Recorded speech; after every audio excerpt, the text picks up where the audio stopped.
Es bricht mir als Tierärztin das Herz, wenn ich höre, aber er würde doch jaulen, wenn er Schmerzen hätte. Aber Hunde schweigen. Das ist kein Zufall, das ist Instinkt. Ein alter Hund mit Arthrose spürt das jeden Tag. Und er sagt nichts.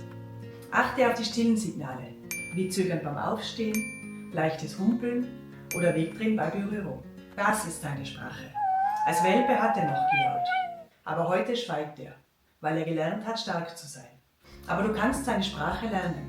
Schmerzen früh erkennen rettet Lebensqualität. Zeigt dein Senior eins dieser Signale? Dann kommentiere Signal und ich schicke dir meinen kostenlosen Lebensqualitätscheck zu.